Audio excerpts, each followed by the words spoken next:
In today's Health Watch, we are looking at new concerns about rising prediabetes rates among American teenagers. The CDC estimates nearly 33% of kids, wow, that's a lot, ages 12 to 17 had prediabetes in 2023. That's nearly double the estimate in 2019. Prediabetes puts teens at future risk for type 2 diabetes, heart disease, and stroke.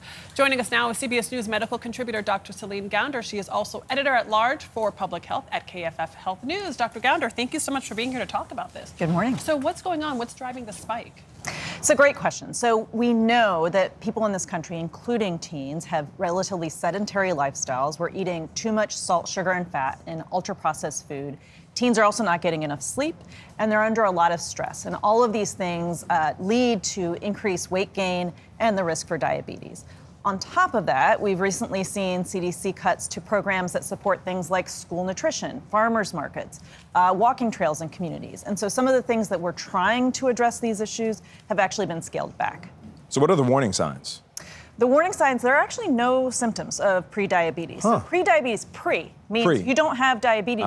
Your blood sugar levels are not normal. They're a little bit above normal, and but you're not seeing the health effects of this yet. Okay. And so this is really a warning sign and an opportunity to take action. So can it be reversed if you are diagnosed with prediabetes? That's a great question. Yes. So if you take the actions in terms of exercise, changing your diet, getting better sleep, reducing stress, you can certainly reduce your risk of progression to diabetes. So sometimes how you parent, how you feed your kids is passed down. You know, we're just products of what we are around and exposed to as kids.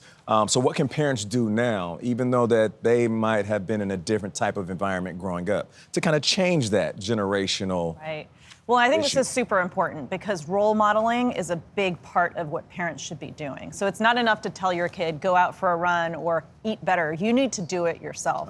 And you need to be cooking meals, preparing meals for the whole family that are good for you as well as What do you mean good for you? What types? Are you talking about fresh produce? Yeah, and I from think it's important to recognize there are a lot of, we talk about diet and exercise almost every day here, right? For decades, we've been talking about these things. There are very good reasons people don't do these things, right? It's comfort food, it's time, it's finances, but trying to take even little steps to improve diet, improve exercise for the whole family, reducing your ultra-processed foods might be one step. You know, cutting out added sugars. Cutting out added sugars, shopping. Those chips out of the house. Exactly. Shop along the edges of the grocery store. That's a good point. Right. That's where all the fruits and vegetables are. Right. That's right. Dr. Celine Gounder, always great to have you. Thank you very much.